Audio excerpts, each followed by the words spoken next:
Hello everyone, I am Mr. Sunil Kumar, Assistant Professor in the Department of Mechanical Engineering at the esteemed AJ Institute of Engineering and Technology, Bangalore. Dear students, I am teaching you the course Finite Element Analysis. In this regard, we have completed Module 2, Module 3, Module 4 and Module 5. However, I would like to explain you Module 1 also, since many students asked me for Module 1. So Module 1 is all about the basics of finite element analysis, its introduction and use of the basic methods such as potential energy method, Rayleigh-Ritz method, Galerkin's method and their applications for simple structural elements such as bars and beams.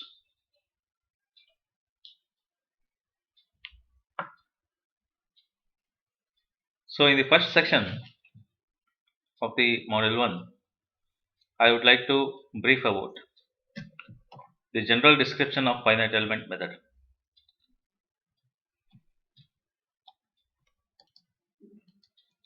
The general description of finite element means what is finite element, how this method works, how the elements are considered, and its respective basics. Before going to that, let us go through the syllabus, the contents of syllabus as per the university. We are having introduction and general description. As I told, I am dealing with this. The application of finite element method, boundary conditions. What are the boundary conditions? In that there are two types, homogeneous and non-homogeneous. For any type, structural, heat transfer and fluid flow. Then very important method is potential energy method. We will be having problems. Rayleigh's method and Galerkin's method. And types of finite elements 1D, 2D, 3D. Node numbering scheme, location of nodes, strains and strain displacement relationships, stress strain relations, plane stress, plane strain, which is very important, and temperature effects. And we will also study about interpolation models, simplex, complex, and multiplex elements, linear interpolation polynomials in terms of global coordinates 1D, 2D, 3D, simplex elements. And the total number of hours for teaching is 10 hours. So what is finite element? It's a numerical technique actually. So what are the other techniques? Any structural problems, for example, a simple bar or any mechanical problems, any different, not only mechanical, any problems can be solved in three different methods actually. The first method is analytical method, in which we use already framed formulae and find the solution. That is known as analytical method. The next method is to use experimental method. Experimental method is, if you remember, we have conducted experiments in empty lab. If we have to determine the tensile strength of the material, we will make a specimen of standard dimensions as per some standards such as ASTM, and we will test that specimen in universal testing machine, and we will conduct experiment. Then based on that values of load and displacement, we will try to determine the Young's modulus of the material, that is material property. At the same time, other type of experiment is we can fix strain gauges on any displacement equipments, and we can find strains and thus we can find the stresses acting. So this is experimental method. So I told about analytical method and experimental method. What is numerical method? Numerical method is, that is, FEA is a numerical method. What is that? What is the third method is numerical method. What is that? A numerical method, we will use mathematical equations, a set of mathematical equations. It may be differential equations or integral equations. Like that, we will use a set of mathematical equations, and thus we will try to find the solution. But this approach is not exact method.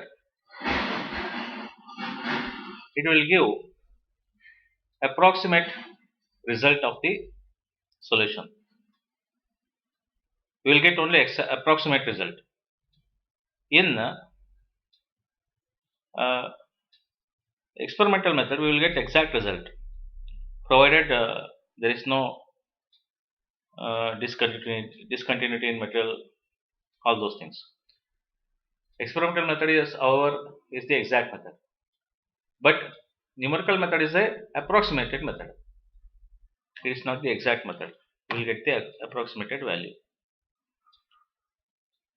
So FEM, finite element method, is a numerical analysis technique used by engineers, scientists, and mathematicians to obtain solutions approximately. How? We use differential equations or partial differential equations that describe approximately a wide variety of physical and non-physical problems.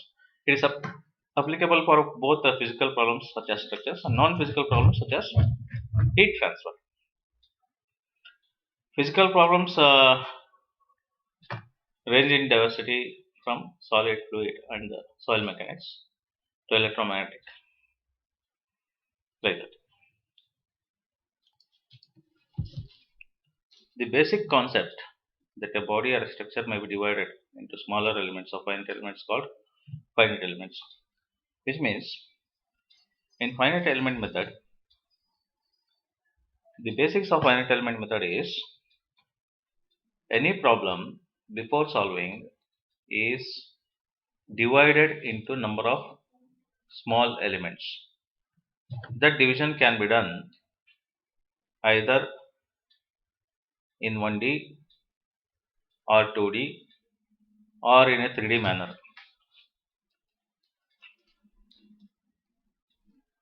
So if it is 1D, it's a linear element.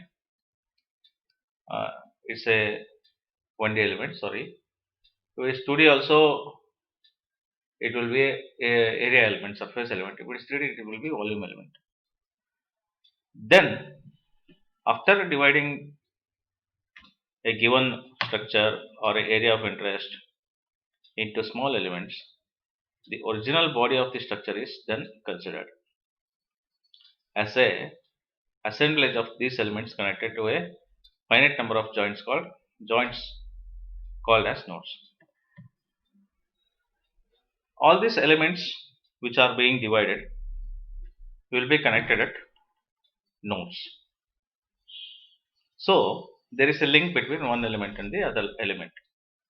Therefore, the final result is obtained by combining all the elements. The assembly of all the elements will give the result of the structure or a body. Now, how the result is obtained? The material properties of these elements are formulated and combined to obtain the property of the entire body. First, initially, the material property, whatever is required as the solution, is found on a particular element. Then combination of these assembly equation of these throughout all the elements will give the property of the entire body. So each element is considered first, and then its material property is determined, and then assembly process gives the overall material property of the structure considered.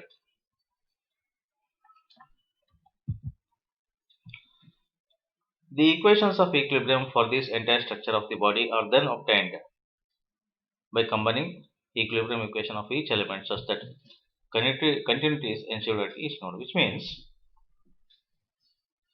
how the solution is obtained.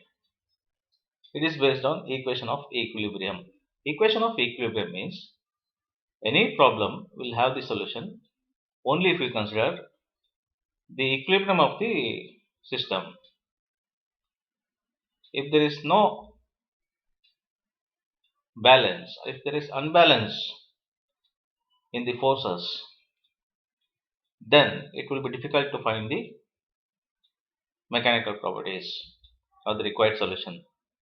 Therefore, we have to consider equilibrium of the system. After considering equilibrium, we have to apply necessary boundary conditions. What are the boundary conditions? Suppose if we take a cantilever bar which is fixed at one end, that fixing at one end will not produce any displacement at that point. That fixing is the boundary condition. At the other end it is free, or it may be applied at lower. At the other end what is happening? It is the boundary condition.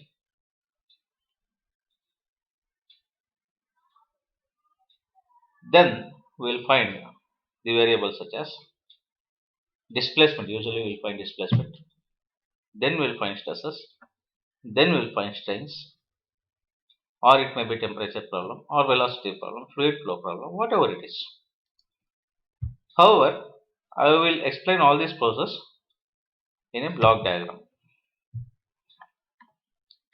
Consider this is the structure given. This structure is fixed here. It is shown. It is fixed. That fixed is called the boundary condition. Whatever is fixed, that is called the boundary condition. It is subjected to load P1 here, vertically downwards. At this point, it is subjected to load P2, acting horizontally in left direction. This is the structure given. What is boundary condition? It is fixed here, that is the boundary condition. It is subjected to load such here, that is the boundary condition. Now, how we should solve this problem? We have to make into finite elements. So, to make into finite elements. If you can see here, we can consider it as a 3D element now. It is divided into number of blocks, cubical blocks. Cubical blocks means hexahedral elements. Hexahedral elements. Okay. Now it is divided into small elements, which is known as elements. Those parts is known as elements. Elements data is considered. All the element data is considered. Okay. And stiffness over each element is determined. Stiffness is the material property. I told material property over each element will be found. Stiffness is its material property. So stiffness over this element is found. Any one element is found. Next element is found. Next element is found. Like that, stiffness of all the elements is found. Then all the stiffnesses are combined. That is known as assembly of element properties to get global equations. All the stiffnesses are combined. Then solution of the load deflection equations. What is that load deflection equation? What is load deflection equation? We will have one force equation. Force equation is, for example, K into Q is equal to F. Stiffness into displacement is equal to F. Means stiffness into displacement is a force, is equal to F is also a force. Okay, that force equation, stiffness into displacement is equal to applied force. Stiffness is considered into displacement which is to be found will be equal to applied force. So stiffness is known, force is known, displacement is unknown. Then we can calculate the displacement. Displacement is not particularly to be deflection, it is displacement, because nodes will be displaced. Displacement will be found not over the elements, but at each nodes. You see, this element is joined with this element, with these two nodes. Okay, these two nodes are connecting nodes. So displacement will be found at each nodes. By finding the displacement at each nodes, we can find stresses and strains in the elements. Displacement is found at nodes, then stresses and strains are found at elements. Here is how the finite element solution for particularly structural systems is considered step by step. Initially, it is divided into number of elements. Boundary conditions are considered for the solution. After dividing into the number of elements, element properties as stiffness is determined for each element, and assembly of all the stiffness is done. By considering the equilibrium equation, displacement at nodes is found. After finding the displacement at nodes, we will find the stresses and strains over the elements, which is the requirement of the problem.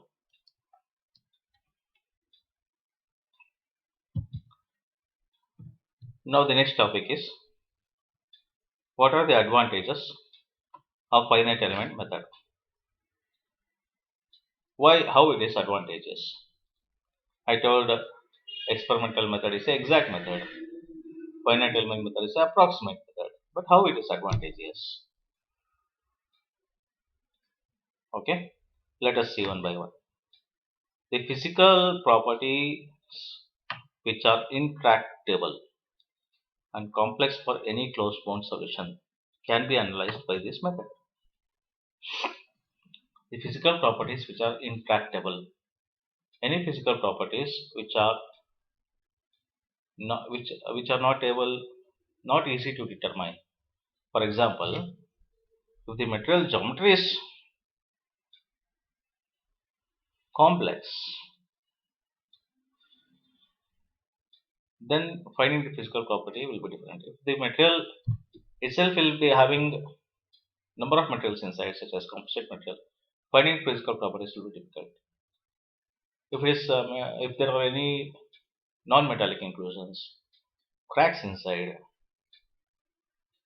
for all those things, physical properties are finding physical properties will be difficult in exact method like experimental method.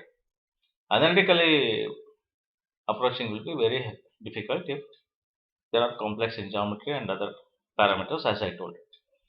So at that moment, we have to go for numerical technique. It will give approximate result for any type of geometry, any type of conditions. That is why it is advantageous. What is the next advantage? It can take care of any type of geometry, maybe regular or irregular. As I told, any complex geometry. Analytical method will be very difficult. You see, if you consider a bar, that bar, uniform bar of circular cross section, and apply axial load. If I ask to find the stress, sigma will be equal to applied load P by area, cross sectional area. Cross sectional area is what? Pi d square by 4. We know the diameter of the cross section of the circular bar. But in machine elements, we will not always come with a uniform bar type of structures. In a structure or a machine element, the geometry will be very complex. There will be nuts, bolts included. There will be number of parameters where geometry will be very difficult or complex. In that case, it will be very difficult using analytical method. So experimental method also will be complex. However, it may give exact result, but however, we will not get the result quickly in experimental method. It takes time. So one will go for numerical method. Numerical method in which we will get the solution approximately. Approximate solution, a skilled person can understand the properties and the solution, and he can identify what may be the exact values using the results. That is how for any geometry it is this FEM is applicable. It can take care of any boundary conditions. Any boundary conditions means whether it is completely fixed, pinned joints, supported joints,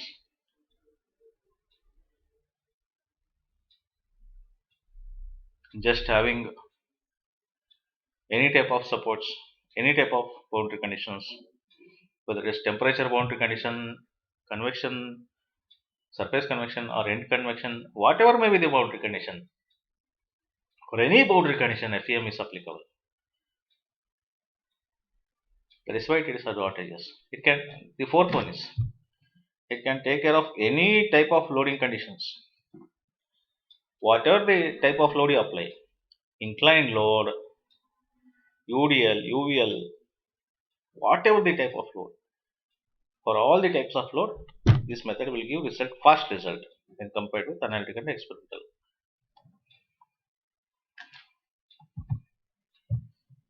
The fifth one is material anisotropy and non-homogeneity can be characterized without much difficulty. What is anisotropy? Then what is isotropy? Isotropy means if the material is having same property in all the directions. For example, mild steel, its Young's modulus is 200 GPa. It is same in all the direction. Whatever the direction you apply the load, it will be same. But some composite materials, which are fiber reinforced composites, in fiber direction it will be having different properties. In the other direction it will be having different properties. So then it is anisotropy. Okay, dealing with composite materials with analytical and experimental methods will be little difficult, but it can solve for any type of anisotropy or isotropy very easily, this method. And non-homogeneity also. Non-homogeneity means there may be any type of material you give with any type of boundary conditions, whether boundary conditions is exactly at the edge or it is away from the edge. Okay, for example, in railway tracks, the railway rails will not be joined so tightly, there will be gap provided. That is non-homogeneous boundary condition. So for all those things, it will take care. This method is superior to other approximate methods like Galerkin and Rayleigh-Ritz. So FEM direct method is superior to FEM Galerkin and FEM Rayleigh-Ritz method. In this method, finite element model can be altered very easily. We can change any parameters, like we can change from 2D element to 3D element. We can change from 3D linear to quadratic, like that. Quadratic elements will give higher values. Cubic elements will give much higher values, much nearer values to the exact. Like that, we can change any parameter. In this method, the nonlinear behavior existing in the large deformation and nonlinear material can be handled easily. Nonlinear means, as I told, quadratic and cubic. What is nonlinear behavior? Suppose if we draw stress versus strain curve, initially the curve will be linear. Stress will change with respect to change in a linear manner. Sometimes after elastic point, the curve will be curve will not linear, it will be non-linear. It may be cubic or quadratic, whatever. So whatever may be the type of problem, this method will handle so smoothly and easily. That is the meaning of that statement. Enable to computer programming means there are number of tools in finite element methods that can be easily used for applications, any types of applications. And we can easily understand the programming of the tools. These are the advantages of finite element methods. What are the disadvantages of finite element method? What are the disadvantages? Computational time involved in the solution of problem is high. What is computational time? Suppose if I take fluid flow analysis or a complex geometrical analysis, the computational time usually will be more. Sometimes for fluid flow it will take about 1 week, like that.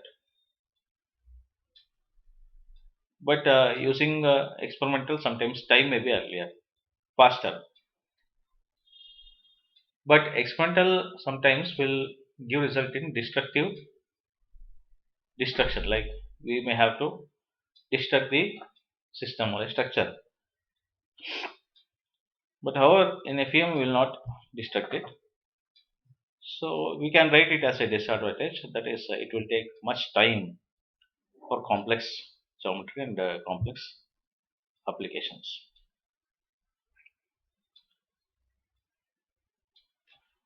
So there will be some inherited errors. Inherited errors means, since we are using a mathematical model, this differential equations, there will be some inherited errors that is related to the equations we will apply.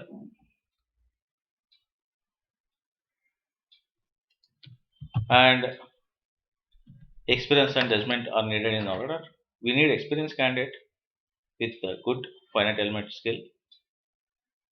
There may be poor choice of elements. Sometimes the solutions can be solved by 2D elements. If someone takes 3D element, it will take more time for solution. So poor choice may be there. Distorted elements. Sometimes it is possible that we may get with the elements which is distorted, means which is uh, having displaced nodes, which is not required. Geometry not adequately modeled, means there is no perfect modeling of the geometry. We can that just we are making approximate models. So user errors will be there. That is the disadvantage. What are the limitations? The accuracy of the obtained solution is usually a function of the mesh resolution. Any regions of highly concentrated stress, such as around loading points and supports, must be carefully analyzed with the use of sufficient refined mesh. So meshing should be properly done. So accuracy depends on meshing. Meshing means each nodes elements will be connected at nodes. That is proper selection of elements, number of elements. All those things are very important. Why I am selecting this element? How many elements I have to take at high stress concentration area? So those things should be carefully analyzed. So if one is not expert in that, it will be difficult. That is the intention. Proper engineering judgment is to be exercised to interpret results. So interpretation of results can be done by only the expert. If I am doing design analysis, I should be expert in design. Otherwise, using this method will be difficult for a person who is not knowing design and doing design problem. It requires large computer memory and computational time to obtain intended result. As I told, computational time will be high and requires large computer memory. So that there are certain categories of problems where other methods are more effective. Example, fluid flow, as I told. There are other methods such as boundary element method, which is more useful for fluid flow problems. For some problems, there may be considerable amount of input data. Errors may creep up in their preparation, and the result thus obtained may also appear to be acceptable, which indicates deceptive state of affairs. It is always desirable to make a visual checkup of the input data. Sometimes the input data, you have to check it properly. If your input data is wrong, why I am telling this is a numerical method. While solving using tool such as FEMAP, what input we are giving, the tool will not understand in terms of units. It will understand only in terms of numbers. That is why one should know which unit I am maintaining. You can maintain the unit of load as Newton, kilonewton. It will not understand whether what you have maintained. It will understand only the number you are feeding. That is the limitation.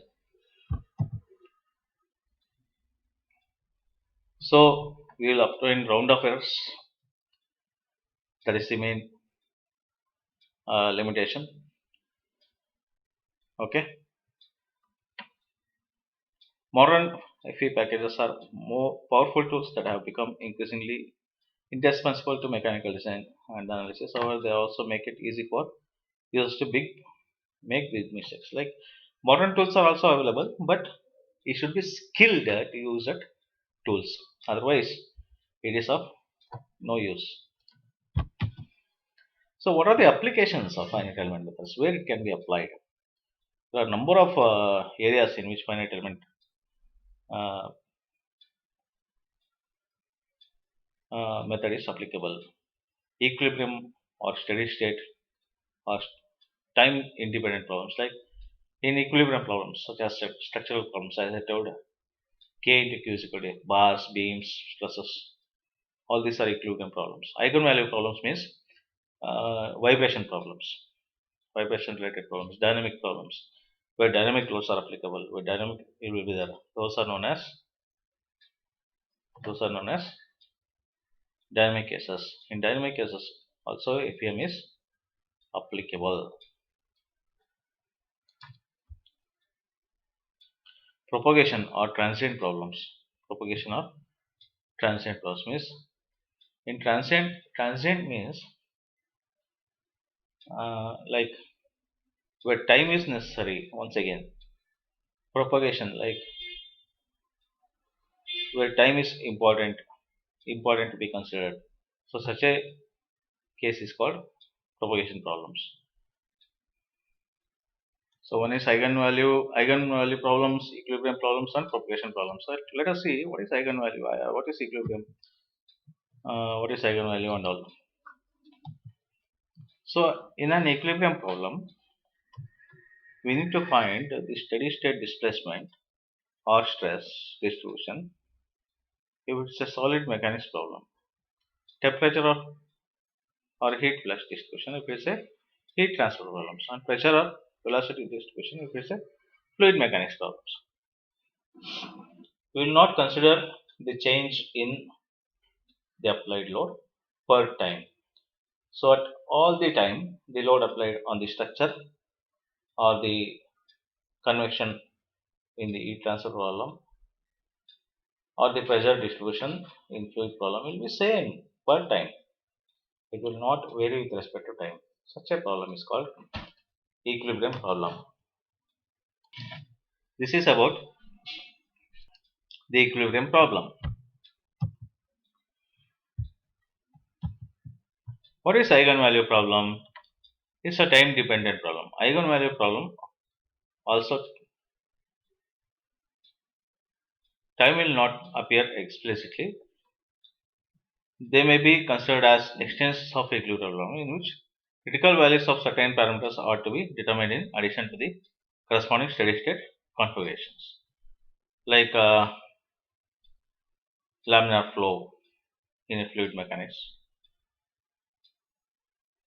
buckling load in and natural frequency, that is, as I told, vibration related problems.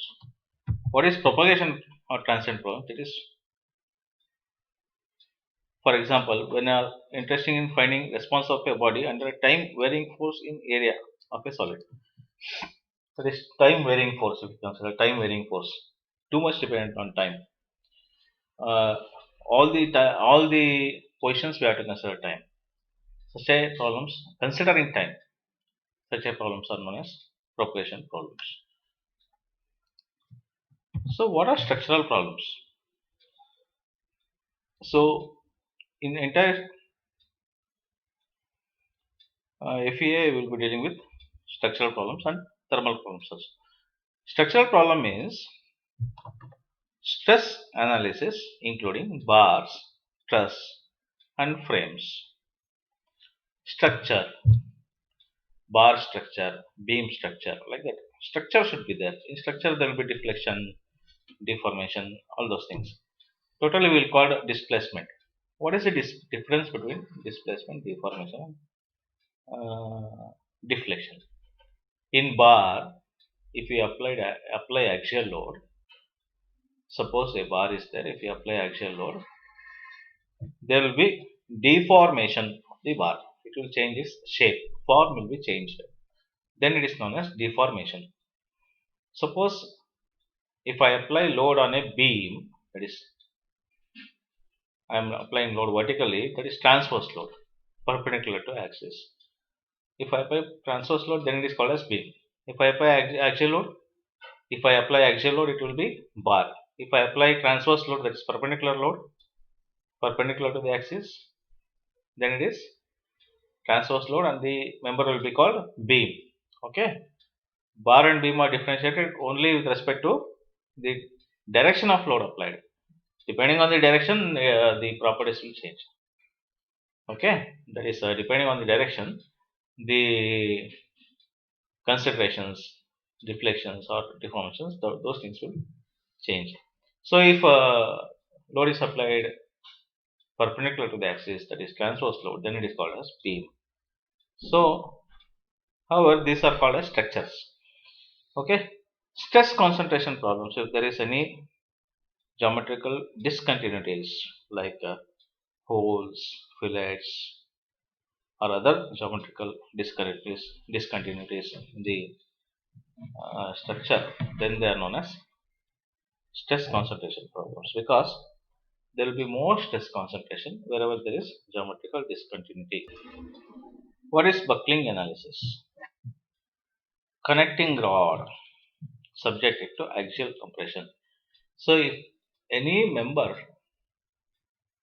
if it is subjected to compression, there will be compressive deformation. Okay, but if that member is very lengthy member, that is why it is told connecting rod, very lengthy member, due to compressive load. Compressive load is axial load. Okay, due to compressive load, there will be bending. There will be bending due to compressive load, not due to transverse load. If there is bending due to compressive load, then it is called as buckling. If there is bending due to transverse load, then it is called as bending. Okay, if it is bending due to compressive load, then it is called as buckling. If there is bending due to transverse load, then it is pure bending. Okay. Now, what is next one is vibration analysis. Vibration means beam subjected to different types of loading, and we are studying about the dynamic considerations, means load at different points, different timings. What is the amplitude at different timings? Those things we'll be studying. So these are all come under structural problems. The next one is non-structural problems. What are non-structural problems? Heat transfer analysis. Okay, like steady state thermal analysis on composite cylinder, fluid flow analysis. These are all non-structural problems. These problems, there is no deformation in the structures. There is no stresses in the structures. Okay, there will be thermal related stresses may be there, but we will not study about stresses. We will study about what is the temperature at that point, what is the convection at that point, what is the conduction at that point. Like that, we will study only about temperature things or fluid flow, pressure and velocity parameters. We will not study about deflection and related stresses. Then those problems are called non-structural problems. Okay. Now we have understood about what are the structural problems and non-structural problems. Now let me move on to basic steps in finite element method. To be particular, in structural problems I will deal about.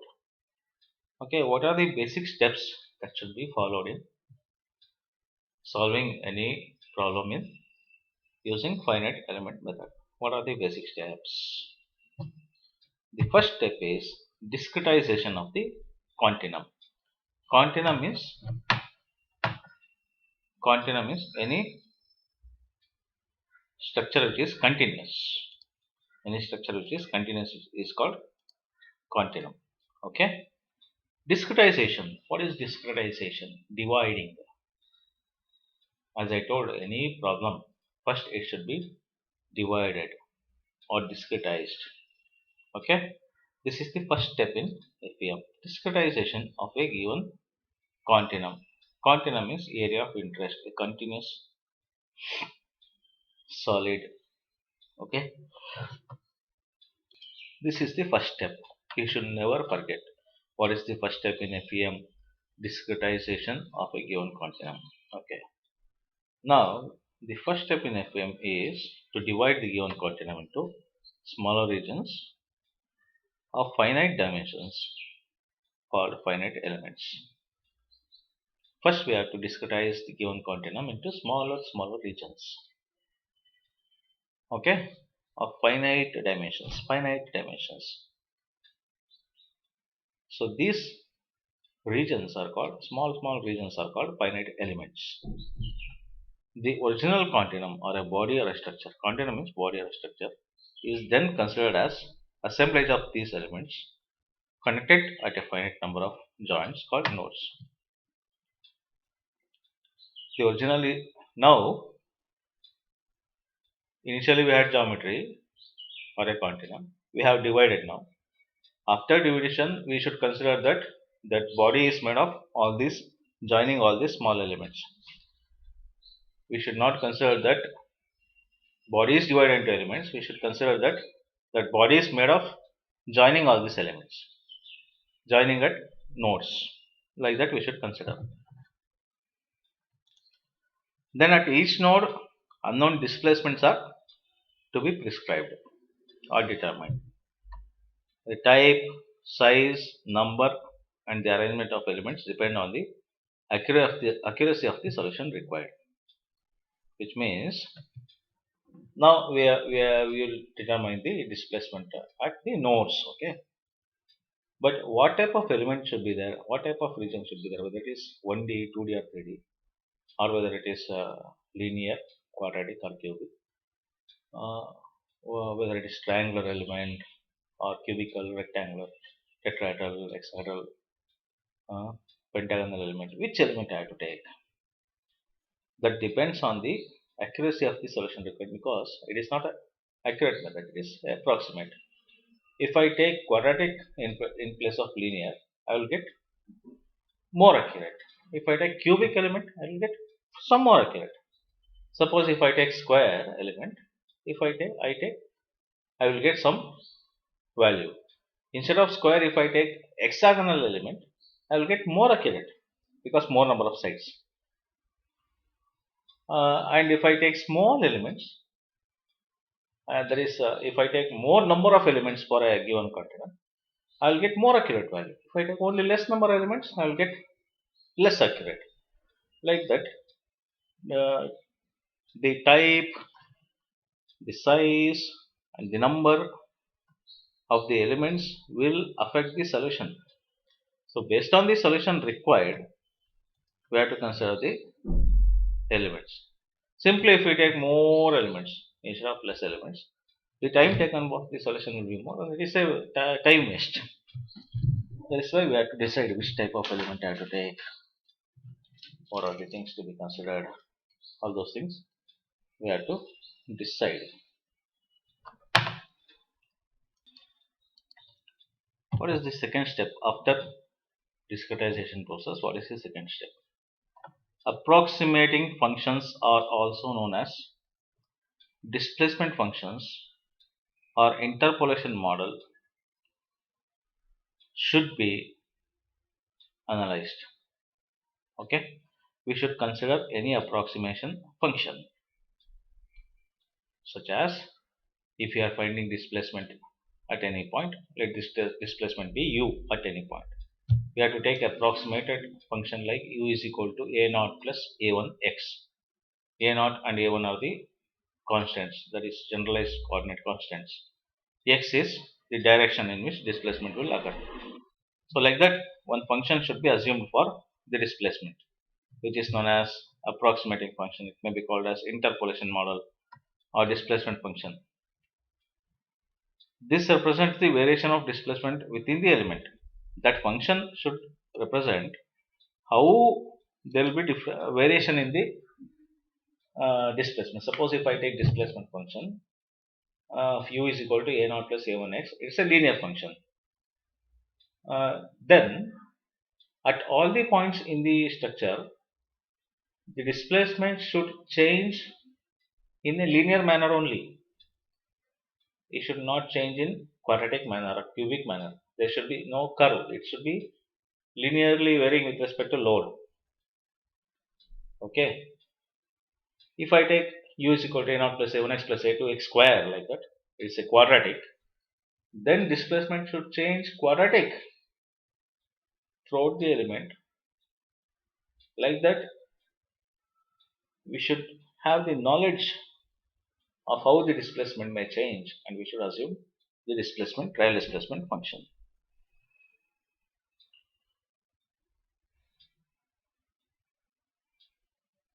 The convenient way to express it is by the polynomial. As I told, polynomial expression means polynomial means I told u is equal to a naught plus a1x. It is a polynomial displacement function. The other is trigonometric, like u is equal to a1 sin x by l plus a2 sin 3 pi x by l, sin pi x by l, 3 pi x by l, like that. The shape or geometry of the element may also be approximated. Okay, the shape or of geometry of the element may also be approximated.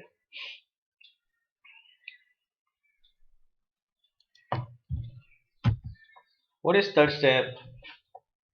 Third step is formation of element stiffness matrix. This third step is formation of element stiffness matrix.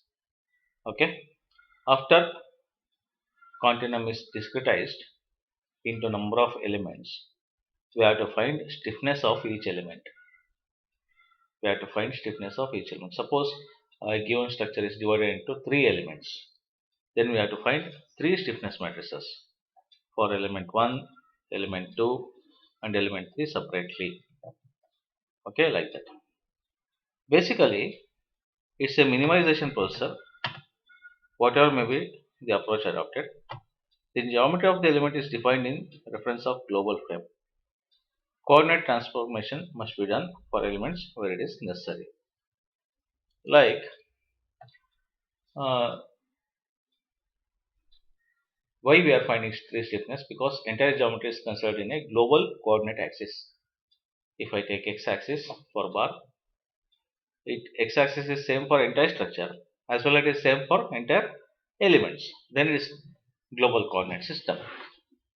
So after finding the stiffness for each elements, we have to add all the stiffnesses. That is formation of all overall stiffness matrix. So suppose, as I told, there are 3 elements and 3 stiffness matrix. We have to add them. Stiffness K1 for element 1 plus K2 plus K3 is equal to K. K1, K2, K3 are elemental stiffness is equal to K, whatever the capital K is called global stiffness or overall stiffness. Like that, we have to add all these stiffnesses. Next, formation of element loading matrix. Wherever the load is applied, we have to consider and we have to form the load. Formation of overall loading matrix. Suppose we are considering only loaded elements, then we have to add all the load vectors or load matrix.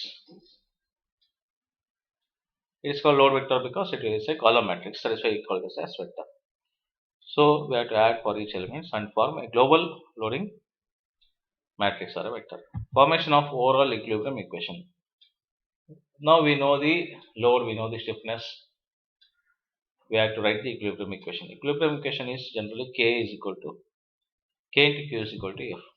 K into Q is equal to F is the equilibrium equation. Where K is the overall global stiffness matrix, combination of all the elemental stiffness matrix. Q is the overall global displacement vector. F is overall global force vector. Okay. So stiffness is known, F is known, Q Q is unknown. We have to find Q, that's all. That is the unknown displacement of the nodes.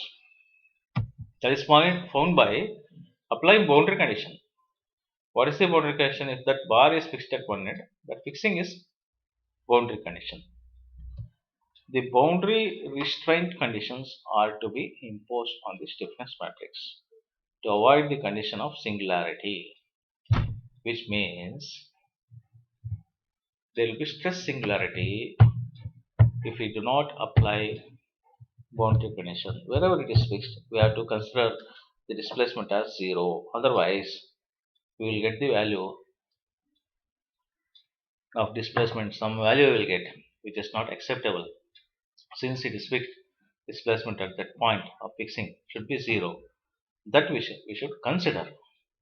That is known as applying boundary condition. After applying boundary condition, we will get displacement at each node. After finding displacement at each node, we can calculate stresses and strains by knowing the equations. Okay, these are the steps in finite element analysis. These are the steps in finite element analysis. Okay, these are the steps in finite element analysis.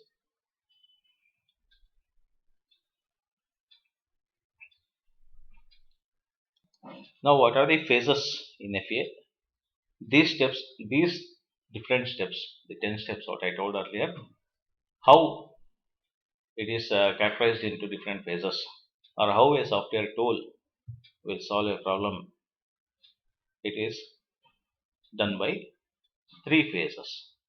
What are those 3 phases? One is pre-processing, solution, and post-processing.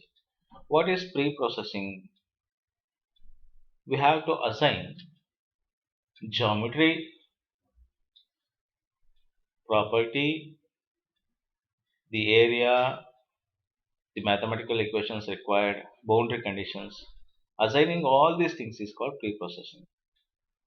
After assigning, applying load and calculating stresses and strains and displacements is known as processing.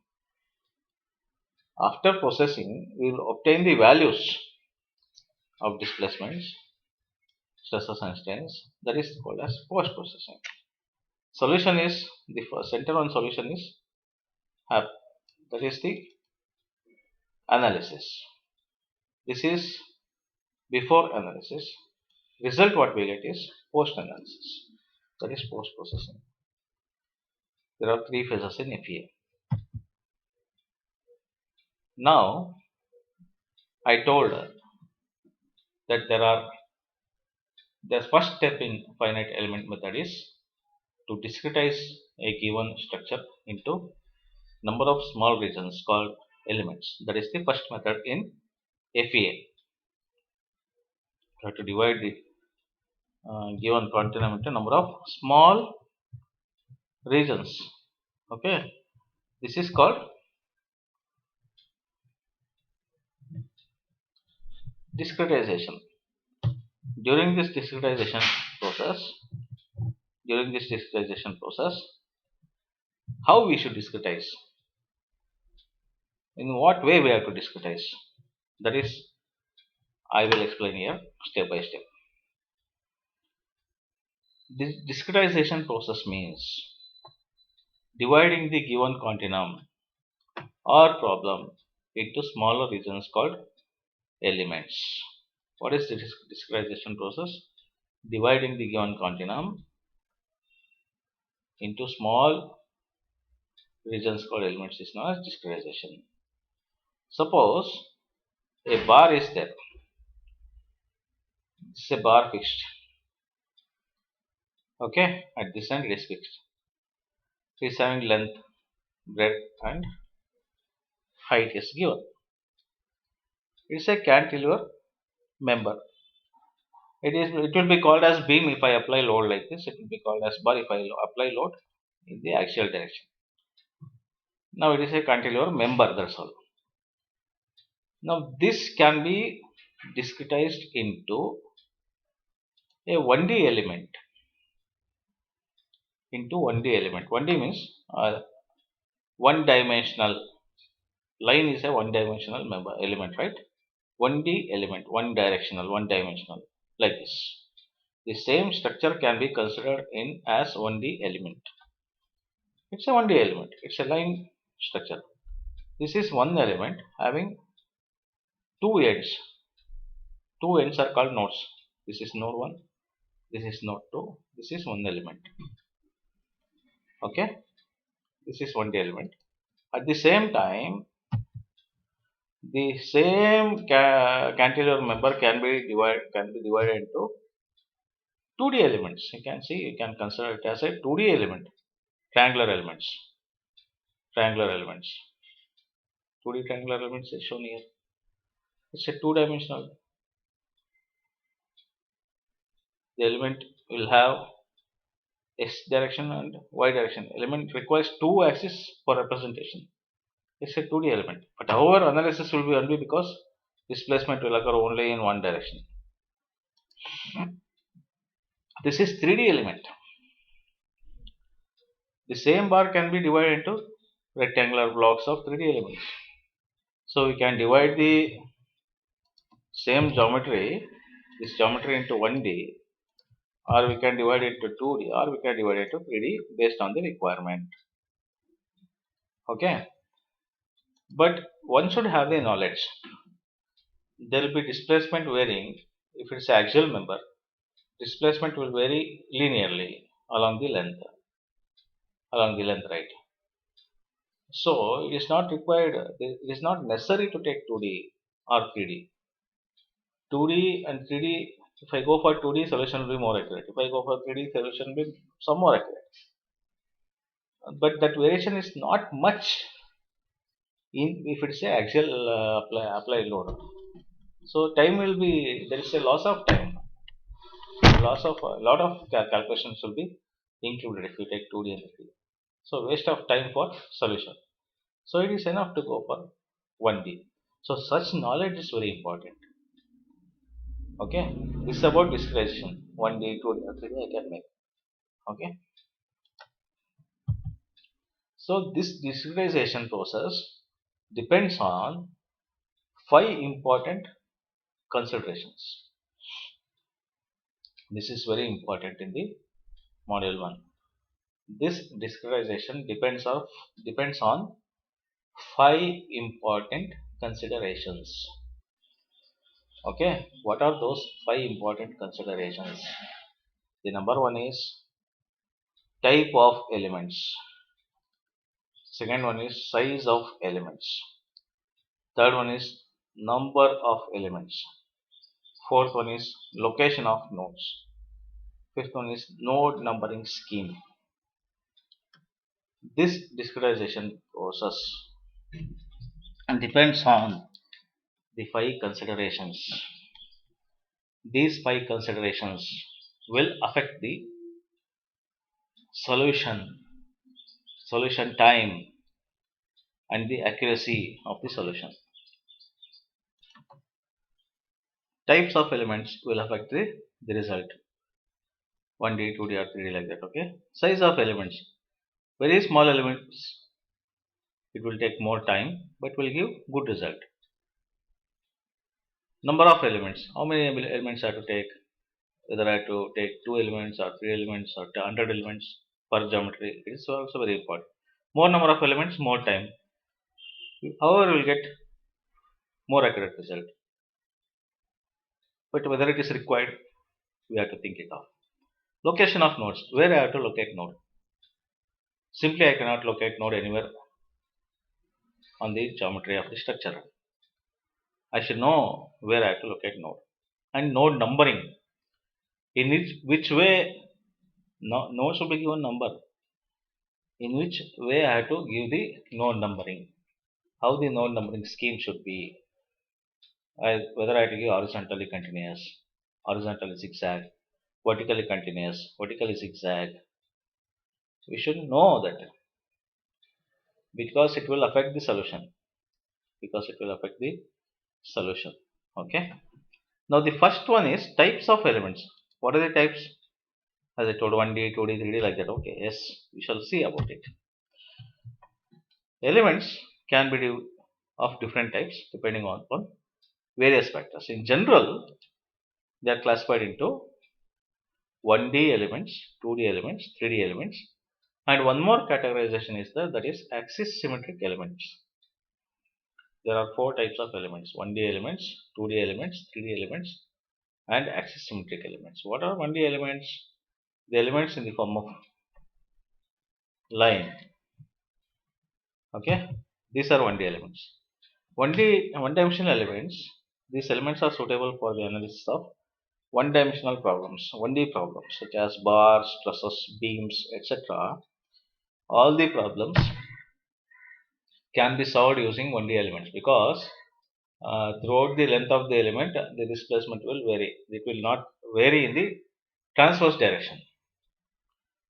If I take a bar, you will be asked to find out displacement.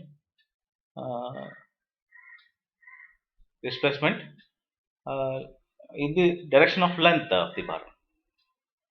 You will not be asked to find the displacement in the perpendicular direction of the bar, because in perpendicular direction is waste. It will be same value. Anywhere you go in perpendicular direction, displacement will be same. It's waste of finding that. Okay, that is why it is enough to take only elements for bars, trusses, beams. The simplest line elements, also known as linear element, has 2 nodes. Like those 1D elements can be further divided into linear, quadratic, cubic. So this is linear element. The first one is linear element. It will be having one element, 2 nodes. So the displacement will change linearly. So I can take one element having 3 nodes. One element having 3 nodes. It is not 2 elements, element 1 or element 2. It is wrong. It is only one element having 3 nodes. It is only one element having 3 nodes. That is called quadratic element. One element having 4 nodes. It is called cubic element. These 3 nodes and 4 nodes is possible whenever there is additional deformation or additional unknown loads acting at the on the center of the element. Okay, unknown loads, unknown forces, and additional displacements. In such cases, we have to go for quadratic and cubic. Otherwise, it is enough with linear. Linear will get better result. Quadratic more better. Cubic more better, but solution time will be more.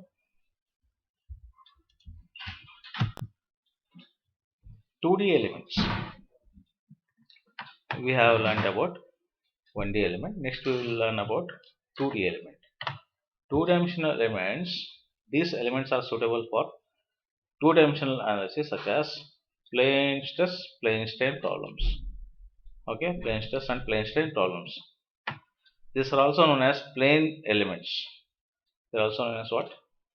Plane elements. Commonly used 2D elements are triangular elements and quadrilateral elements. Okay, triangular elements and quadrilateral elements.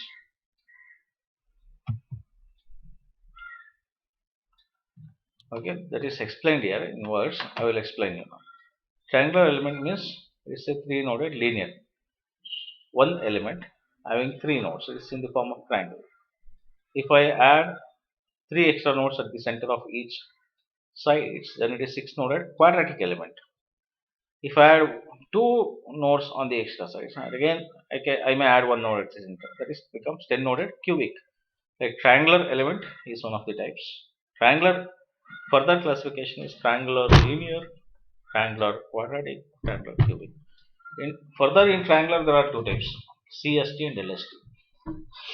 CST means constant strain triangular element. The strain will be constant throughout the element. LST means linear strain triangular element. The strain will be linearly varying throughout the element. The strain should not vary. Things will be difficult if strain varies. Okay. Triangular is one of the elements. Quadrilateral elements means 4 sides. This is also 2D elements. 4 sides are there, then it is known as quadrilateral. Again, in quadrilateral there is linear, 8 noded quadratic, 9 noded quadratic. You will have derivation of shape functions on these things. 12 noded cubic, I can have 16 noded cubic also if I take 4 extra nodes at the center of the element. So triangular and quadratic are the basic elements used in 2D, used 2D elements. 3D elements. 3D elements are those which are suitable for 3D analysis. Commonly used 3D elements are tetrahedral elements, hexahedral elements, prism elements. These are also known as solid elements. So these are tetrahedral elements. Tetra means 4 sides, 1, 2, 3, and back 1 more. In tetrahedral, once again, it is linear. It is tetrahedral quadratic. It is tetrahedral cubic. Like that, I can use prism elements. Prism can be triangular prism, square prism, anything. Again, in that there is linear element, quadratic, and cubic element. Hexahedral means 6 faces, 1, 2, 3, 4, 5, 6, top and bottom. Okay, so which is having 6 faces is known as hexahedral elements. 4 faces is tetrahedral. Tetrahedral and hexahedral are the generally used elements in 3D analysis. So if we go for 1D elements, I can take 2D also, I can take 3D also, but solution time in 1D is less.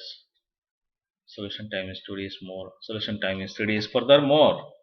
That is why we have to decide which element you have to take based on the requirements of the solution. One more type is there, that is axisymmetric.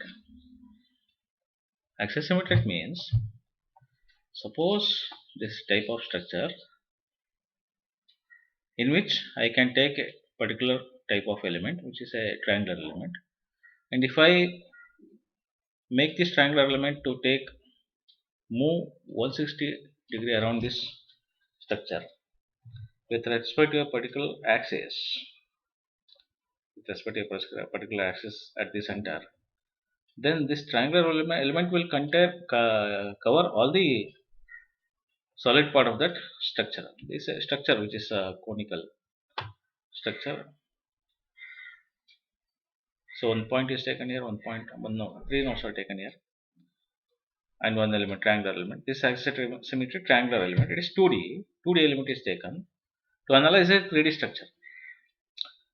Such an easy thing. Solution time will be less. 2D element is taken to analyze a 3D structure.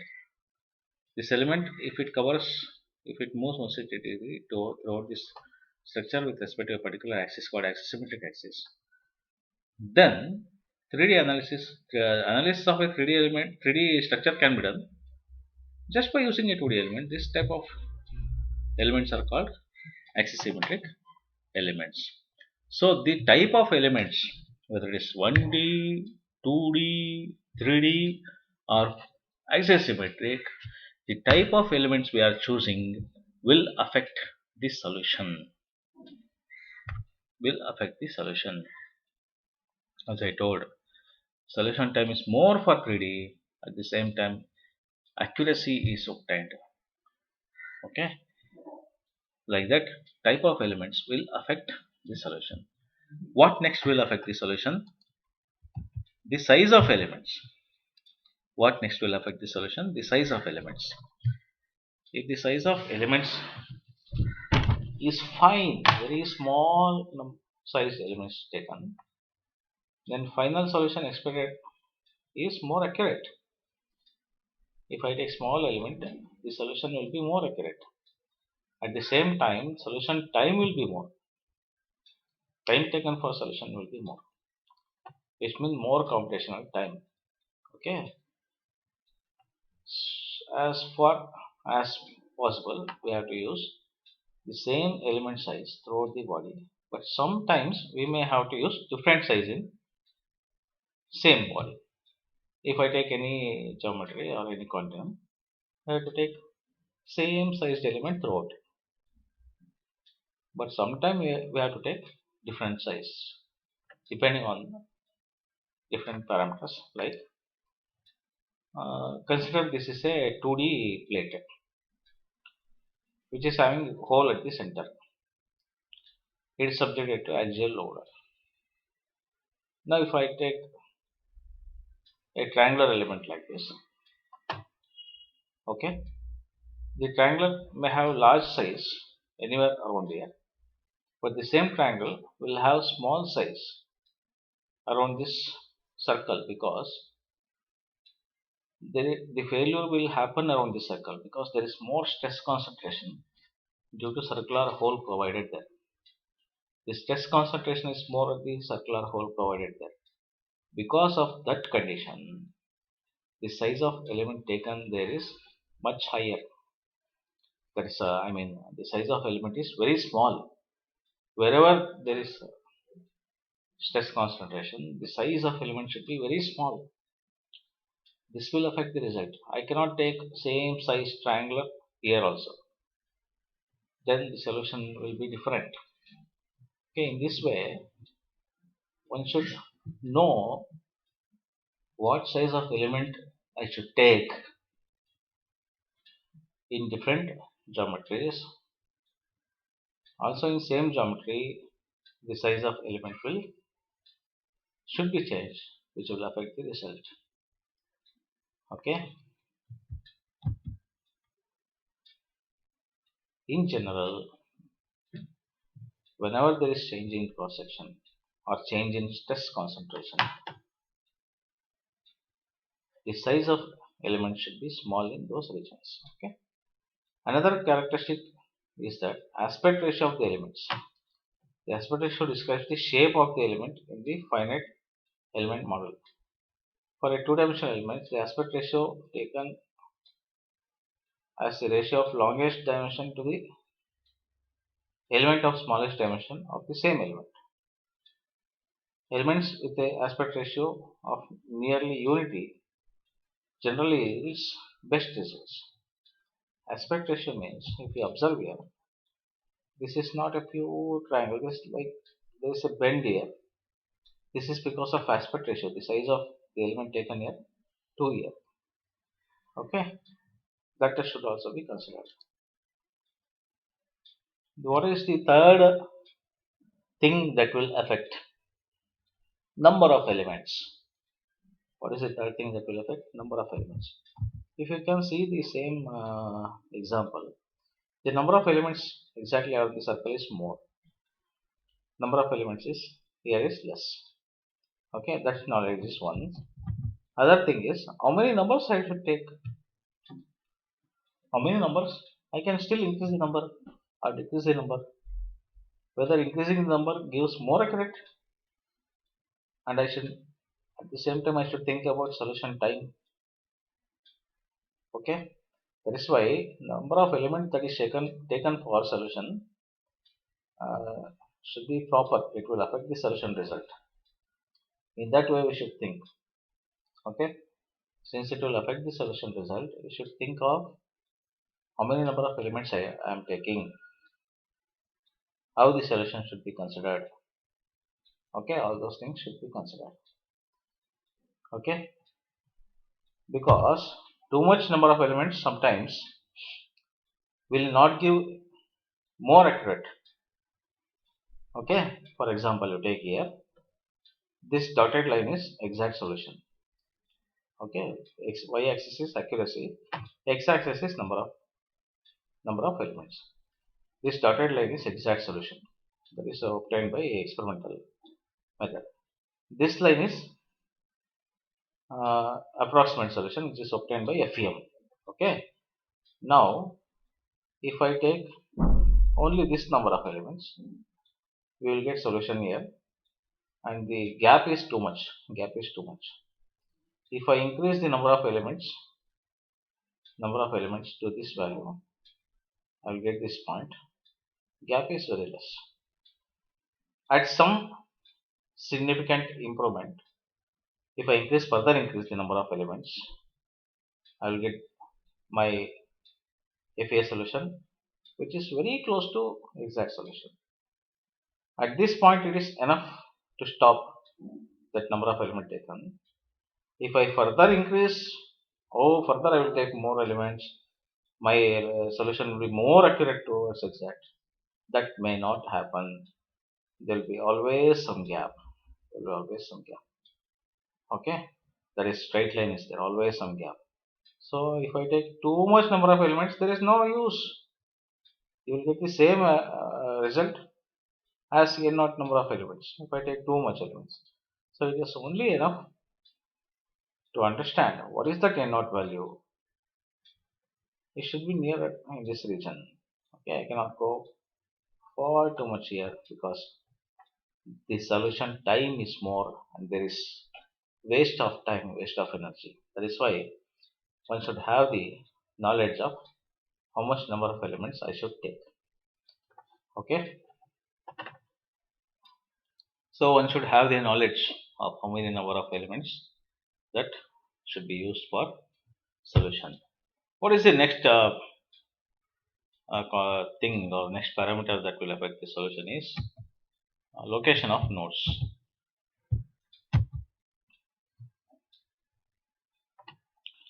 If a body has no discontinuity, then a body can be divided into equal number of elements and thus hence the spacing of nodes can be uniform. Okay, there is no discontinuity. So yeah, I took an example of a plate with a hole. Near the hole there is number of nodes is more. So if there is no hole, there will be uniform in the number of nodes considered, like that. On the other hand, if the body has discontinuity such as discontinuity in loading, discontinuity in geometry, discontinuity in material properties, then nodes have to be introduced or placed at those discontinuity. Discontinuity is not only in geometry, it is in material properties, okay, in loading, whatever is there. We'll look at it one by one. The first thing is, observe this figure. This is a beam structure because load is applied the transverse direction perpendicular to the axis. This is fixed at one end. Load P is applied here. Now forget about this load first. I can take it as one element and one node here should be taken. That is primary requirement. Now if I apply extra load here P,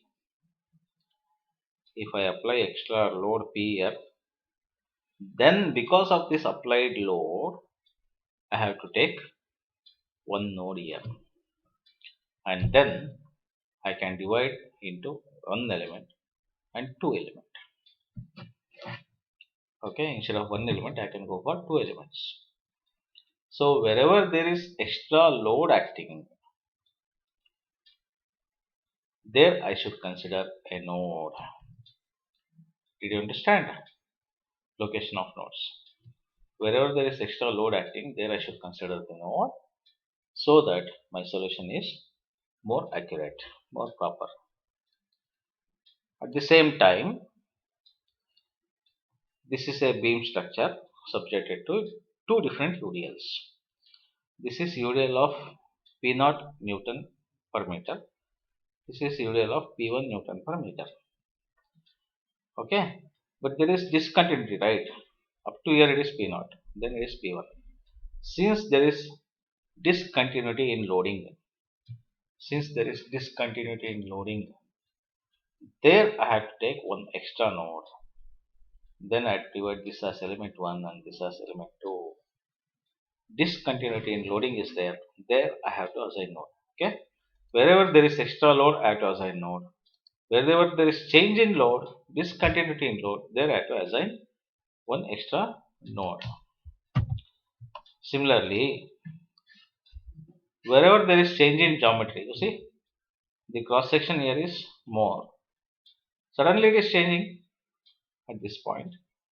Wherever there is change in geometry or discontinuity in geometry, there at that point I have to consider one node. Stepped shaft, stepped bar.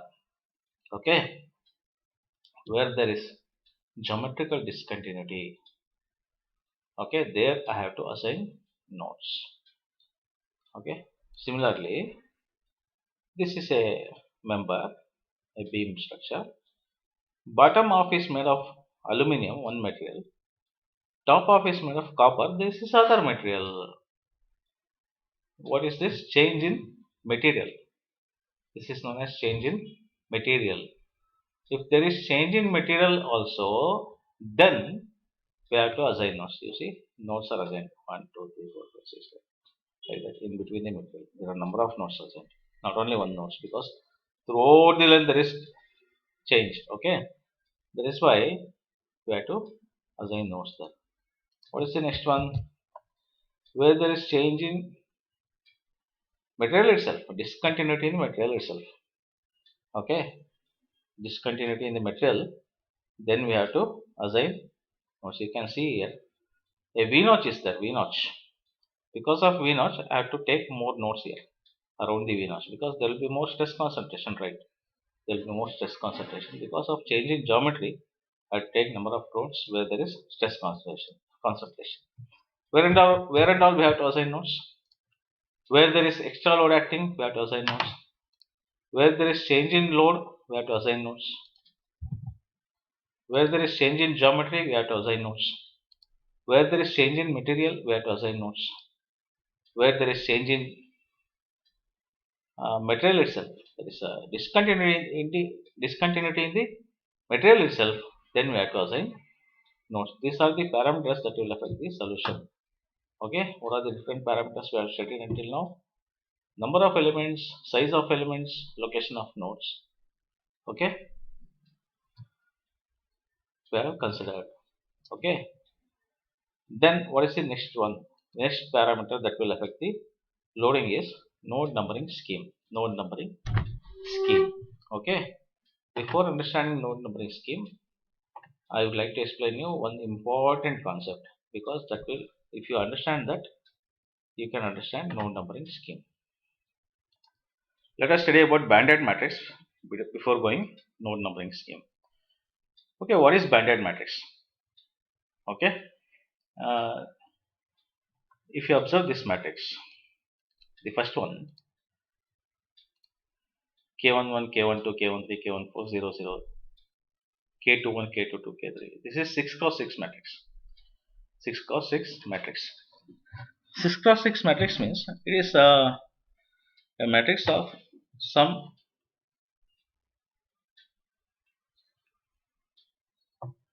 structure having 6 degrees of freedom, or it is a combination of 6 elements in a of a bar, like that.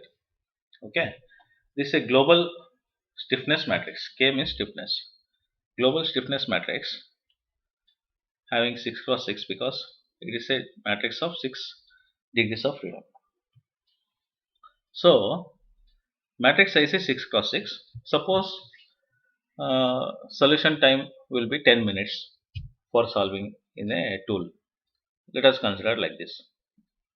But that solution time can be decreased by changing this regular 6 cross 6 matrix into 4 cross 6 matrix.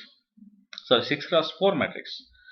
So K11, K12, K13, K14, K21, K22, K23, K24, K25, K31, 32, 33, 34, 35, 36, like that.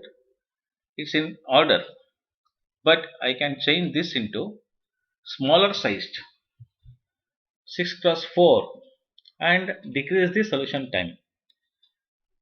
That decreased matrix, that reduced matrix from the original stiffness matrix, that reduced matrix is called banded matrix. That reduced matrix is called banded matrix. How can I reduce it? How can I reduce it? You see, there is 0 number here, 0 number here, 0 number here. Okay. Now with respect to principal diagonal, I have to consider only non-zero elements k11, k12. Above or below we have to consider. I am considering above k11, k12, k13, k14. That should be written as first row. k11, k12, k13, k14 non-zero elements. Next row will be k22, k23, k24, k25.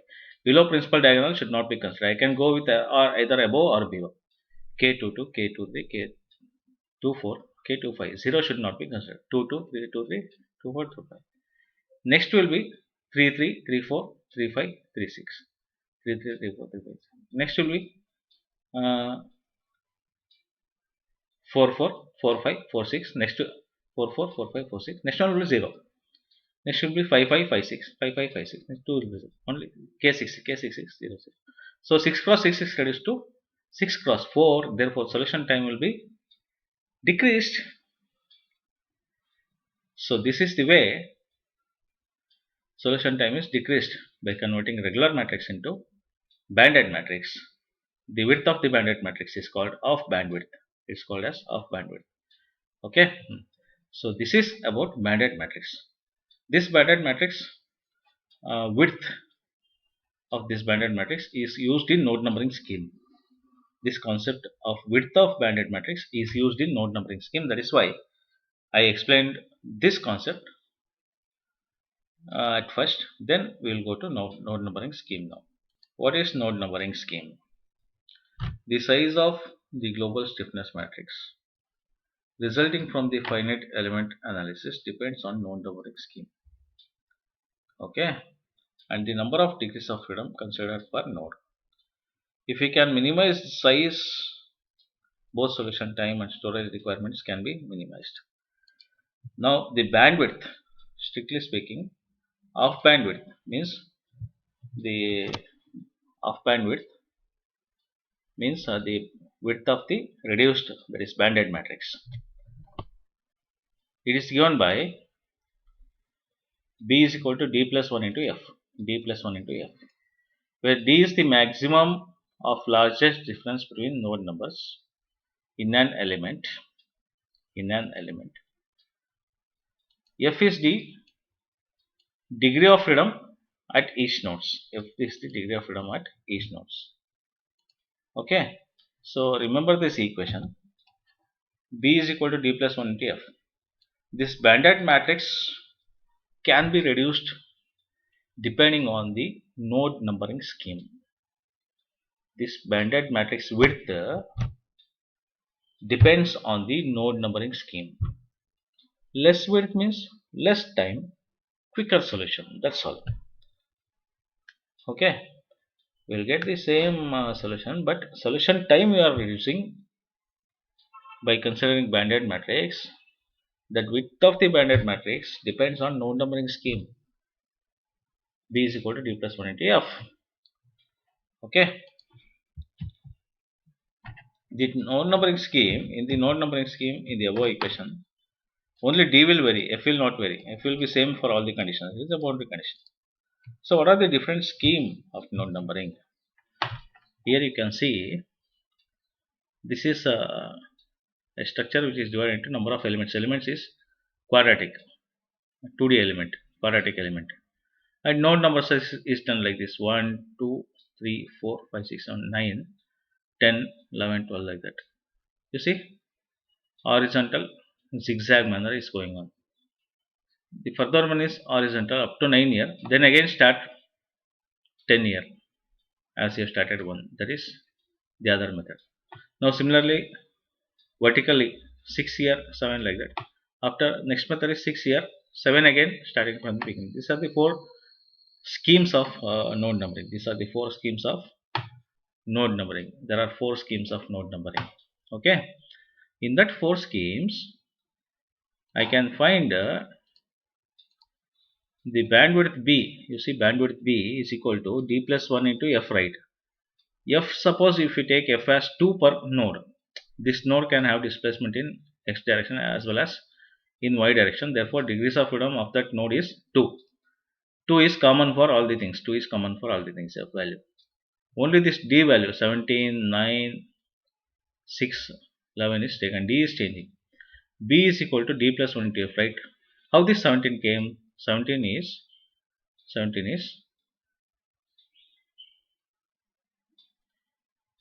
what is that? What is that d? Is the maximum of largest difference between the node numbers in an element. Maximum of largest difference between the node numbers in an element. You see, okay. What is 54 minus 37? 54 minus 37. Maximum of largest. What is 54 minus 53? Okay, 54 minus 53 is 1. What is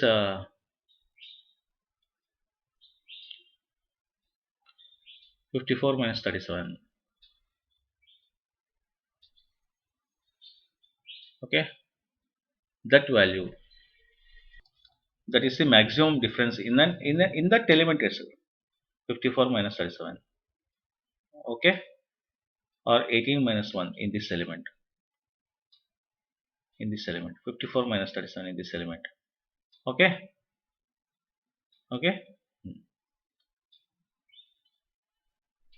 Like that. Maximum of larger difference in that element. We have to take the maximum value. That is 17. So it will be 36. Now this is having totally how many nodes? 54 nodes. Totally how many nodes? 54 nodes. At each node, what is the degree of freedom? 2. At each node, what is the degree of freedom? 2. 54 nodes at each node 2 degree of freedom means the actual size of the original stiffness matrix will be 108 cross 108. The actual size of original stiffness matrix should be 108 cross 108 because 54 into 2 degrees, 108 cross 108. But that can be reduced to banded matrix of width 36 if this type of node numbering is done. At the same time, the other type of node numbering, 54 minus 37 is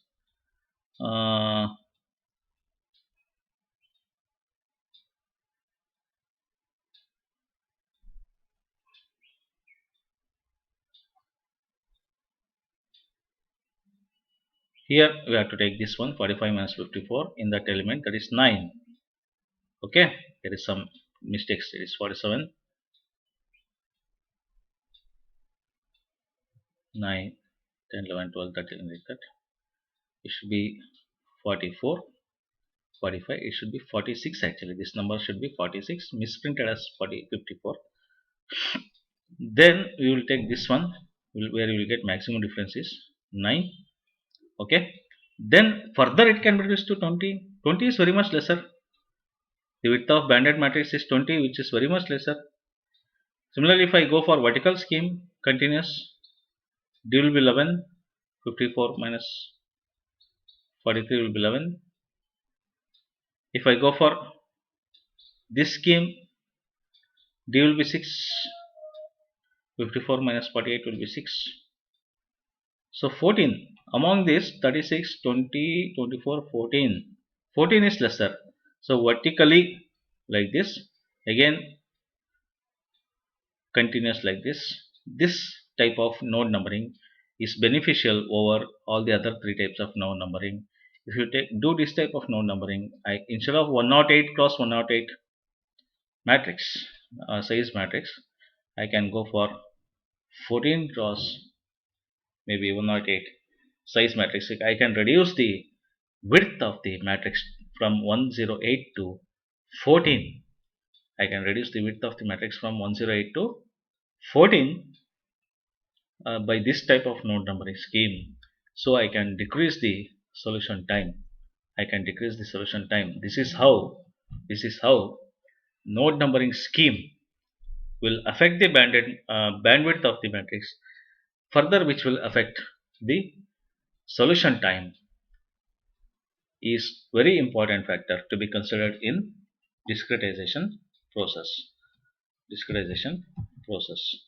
Okay, so we have learnt what are the properties, what are the uh, considerations, what are the considerations to be taken in discretization process, that is types of elements, what is 1D, 2D, 3D and axisymmetric, whether it is linear, quadratic, cubic, all these things will affect the discretization. Size of elements, how much should be the size of elements, it should be more at the stress concentration area, like that. Number of elements, too much number of elements will be useless. Proper things should be considered. Location of nodes, where I should consider nodes, and node numbering scheme which will affect the size of the bounded matrix. All these parameters, 5 parameters, are very important parameters which will affect the result in FEA, which will affect the result in FEA. Okay, that we have learned today. What are the different software tools that are available in FEA? ANSYS, Nastran, Patron, NISA, Celestina, Hypermesh, for different applications, different softwares. Like ANSYS is used for basic applications where any types of problems can be solved, and Nastran also similarly. Okay, if I go for Celestina crash analysis, wherever crash analysis there, we'll do Celestina. Hypermesh, where meshing should be done properly. With any type of mesh will get quick result. Hypermesh should be used. Depending on the types of application, we will go for different softwares.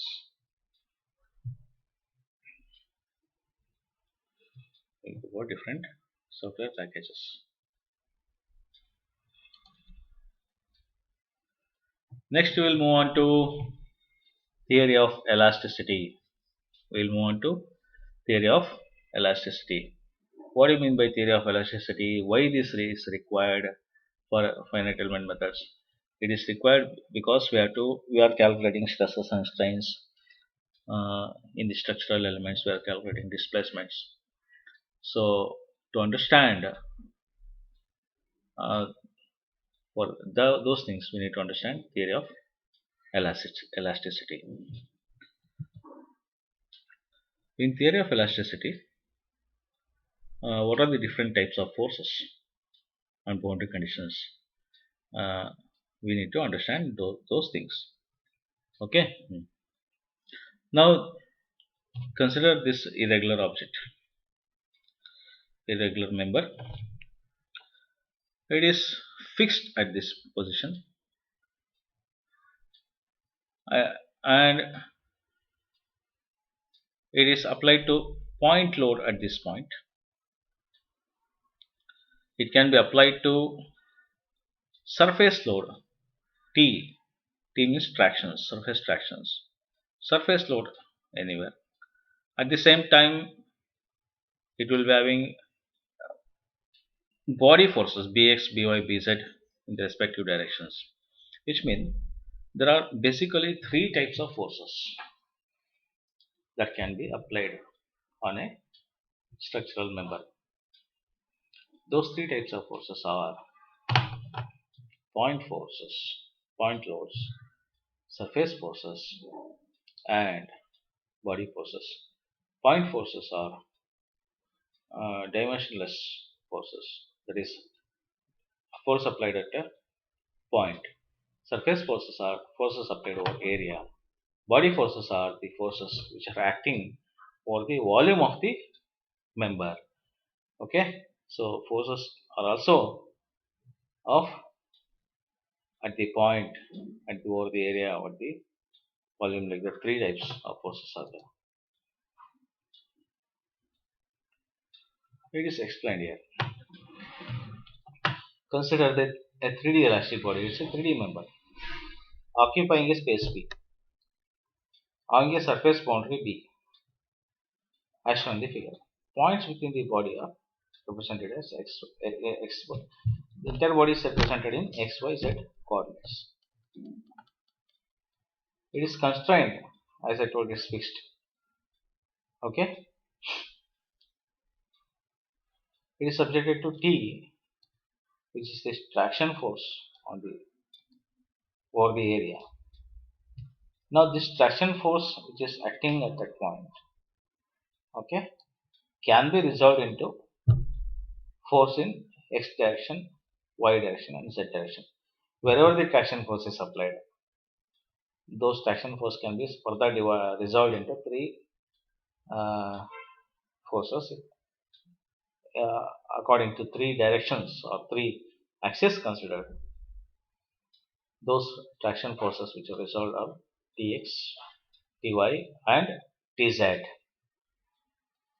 Tx, Ty, Tz are the uh, components of traction forces in x, y, z directions respectively. The example of traction force is pressure. Similarly, the body force of that entire body can be resolved into body forces in three directions, Bx, By, Bz, in the respective directions of x, y and z. At the same time, any point load can be resolved into the components. However, point load resolution is not required.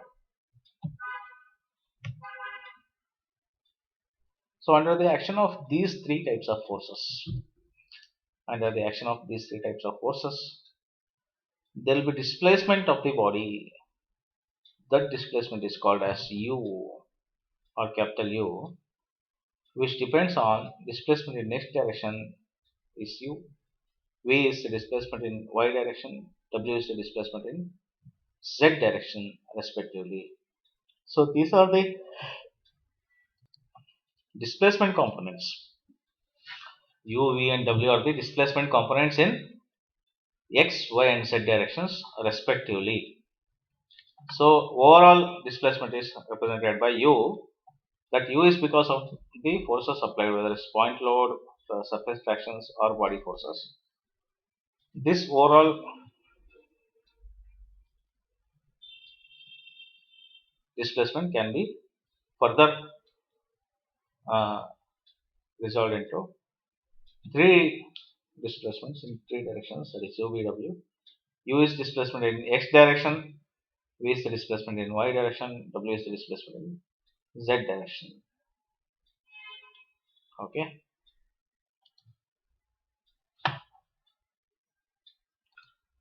Let us study about differential equations of equilibrium and stresses at a point. Okay. For that, let us consider a cubical element like this. To study the stress at a point, we will always consider cubical element. Okay.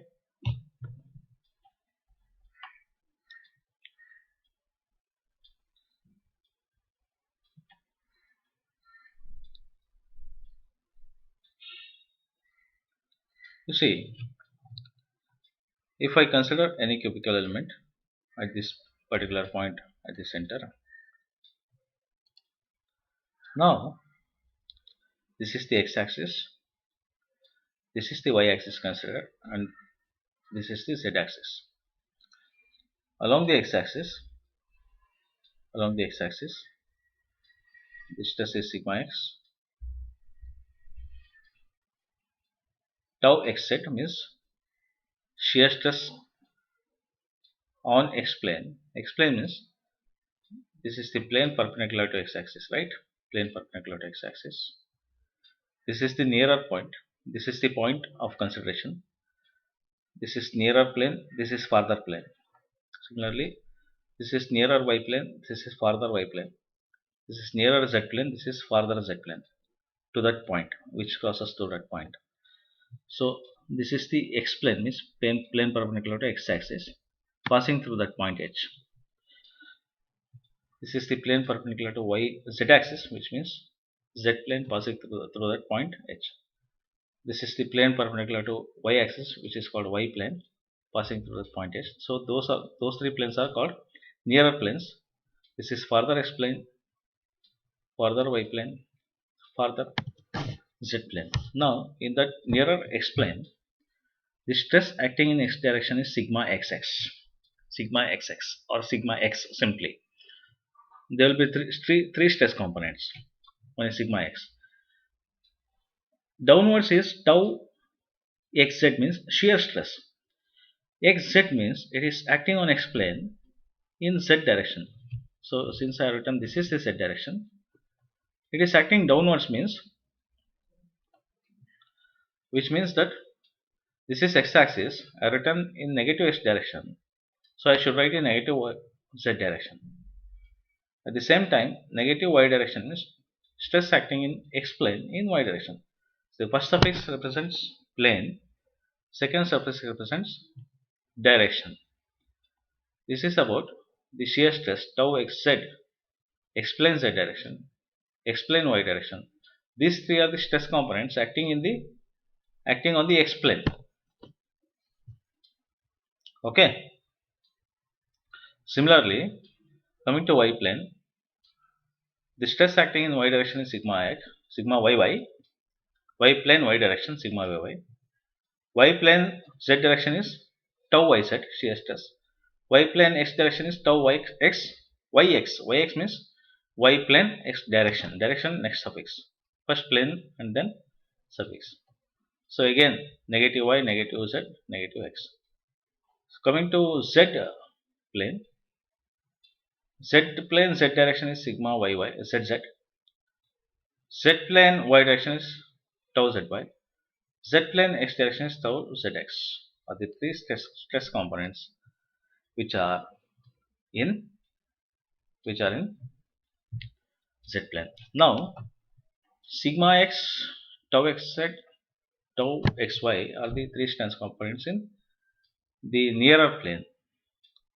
What will the stress components here in the x plane which is near to axis, which is far from this point?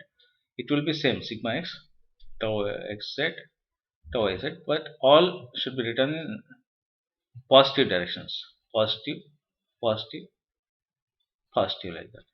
Here everything is written in negative direction. Farther plane everything should be written in positive direction. So here everything is written in negative direction. Here everything should be written in positive direction. Here in negative, here in positive. That is usual considerations. But because of this dimension, the stress in nearer plane, if it is sigma x, because of this dimension, the stress in farther plane will be little different depending upon the dimension of the cube. Okay, that we will consider in deriving the equilibrium equation. Okay, this I will explain once again.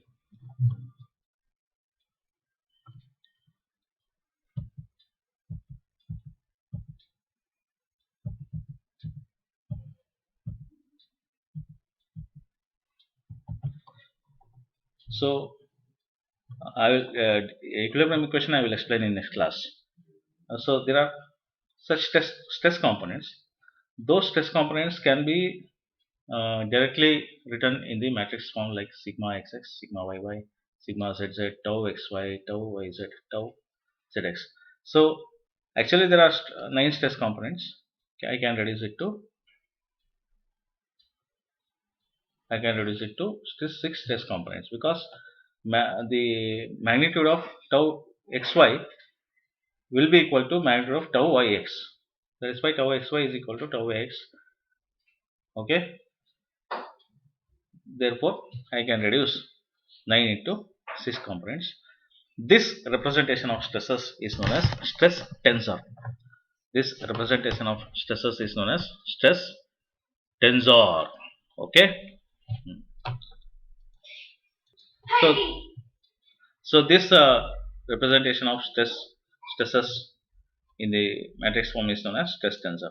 Next, we will move on to strain displacement relationship. If stress is represented in sigma, strain is represented in as epsilon. Strain is represented as epsilon. Similar to stress components, there will be strain components also, which is known as strain tensor. Okay, which is known as strain tensor.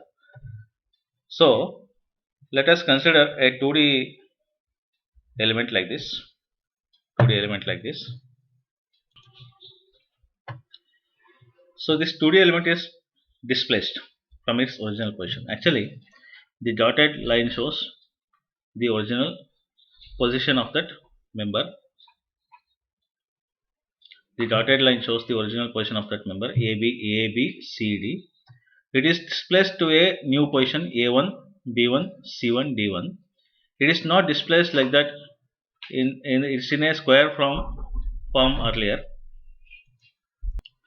So this original member of A, B, C, D is displaced into new position A1, B1, C1, D1. Not exactly a square. Is displaced in a new position A1, B1, C1, D1 like this. But there is position change as well as angular change. This position change is linear strain. The angular change is called shear strain. Okay, dx is the original dimension of AB. It is changed to dx plus dou u by dou x into dx. So plus additional change is there in the length AB. That additional change is called the linear strain epsilon x in x direction. Similarly, AD is changed to A1 D1 with this value dou v by dou x. That is the additional change is epsilon y, the linear strain in y direction. At the same time, dou v by dou x is the angular change, which is shear strain gamma xy. Dou u by dou y is the shear strain gamma yx. So this angular change is called shear strain. Shear strain. So strain can be defined as there will be epsilon x, epsilon y, epsilon z in z direction. So that change a1 b1 minus ab by ab, change in length to original length, change in length minus original length, change in length to original length gives dou u by dou x is the linear shear strain, linear strain in x direction. Similarly, linear strain epsilon yy in y direction is change in dimension to original dimension dou u by dou y. The shear strain is dou u by dou y plus dou v by dou x. That is change in displacement in x direction due to load acting in y direction plus displacement in y direction due to load acting in x direction. This combination is called shear strain. This combination is called shear strain. So totally the strain can be represented like this in 2D. In 2D, strain is epsilon. It is epsilon xx, epsilon yy, gamma xy. Epsilon xx means epsilon xx is like this. Strain in x direction due to load applied in x direction, which is dou u by dou x. Epsilon yy is strain in y direction due to load acting in y direction, displacement in y direction due to load acting in y direction.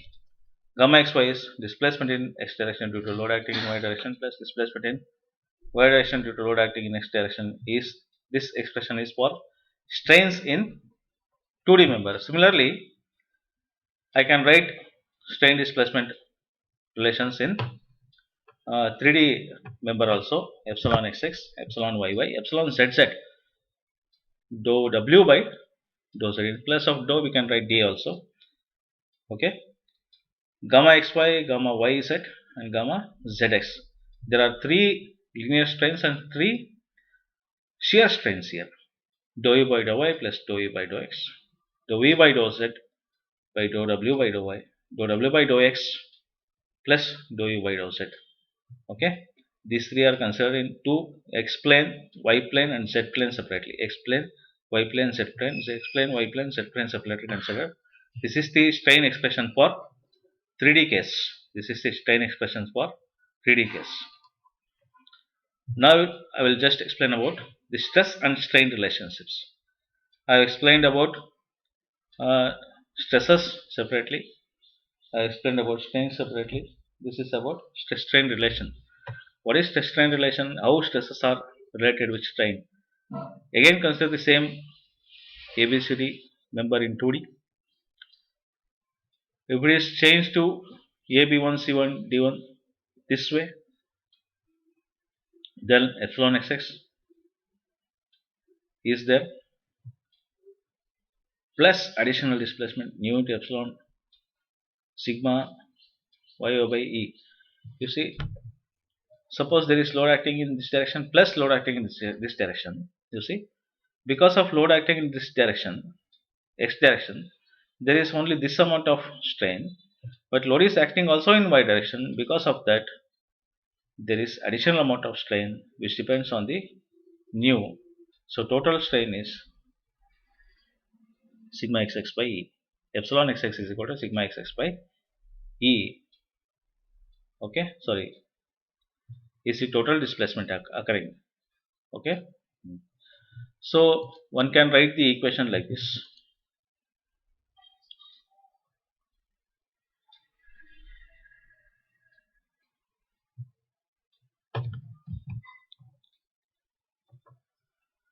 Sigma xx is equal to epsilon xx by e minus nu into, sorry, plus nu into, sorry, minus nu into sigma yy by e.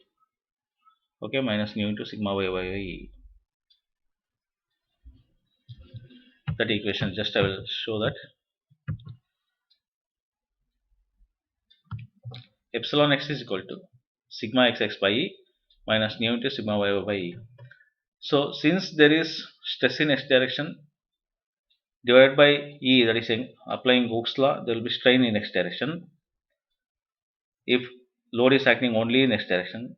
But because of load is acting in z direction also, that strain in x direction will be avoided by sigma y by e with respect to the term nu, that is Poisson's ratio. There is some avoid in strain in y direction. There is some avoid in strain in y direction. There is some avoid strain in y direction because of load acting in y direction. The load acting in y direction will restrict the strain in x direction by this amount. That is why minus sign. Similarly, epsilon yy is equal to sigma y by e minus nu into sigma xx by e. There is avoid of strain in x due to in y direction due to load acting in x direction by the amount of nu, that is Poisson's ratio.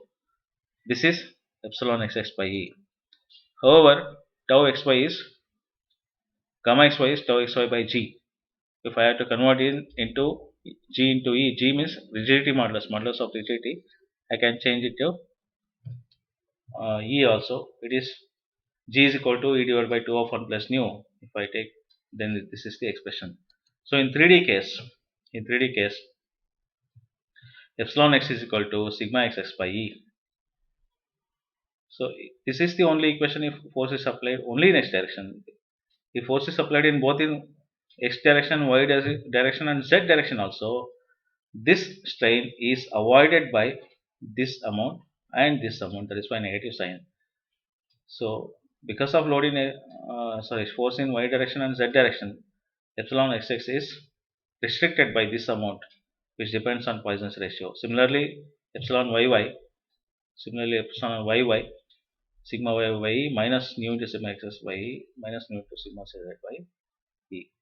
Similarly for epsilon z, and these three strains are for shear strain in x plane, y plane and z plane. And globally in 3-dimensional, the strain can be related. The above 6 equations, these 6 equations can be written in the matrix form, like this. So this matrix which is at the center is called compliance matrix C. Now I can take, if I take sigma here and epsilon here, that the center matrix becomes inverse. Inverse of C is called D, which is known as material property matrix. Now this is the expression for relation between stress and strain in 3D. This is also relation between stress and strain in 3D, where we will get compliance matrix. This is also relation for stress and strain in 3D, where we will get material property matrix or constitutive matrix or elasticity matrix D. So this is how we can relate stresses and strain in 3D analysis. I hope you have understood the basics of FEM and basics of theory of elasticity. In the next class, I will explain about plane stress and plane strain problems and their related problems. I will explain about equilibrium equations, and we will understand what is potential energy method, and we will try to solve some problems. So no class I will take for module 1, and that will be the end of the syllabus. Hope you understood. Thank you so much.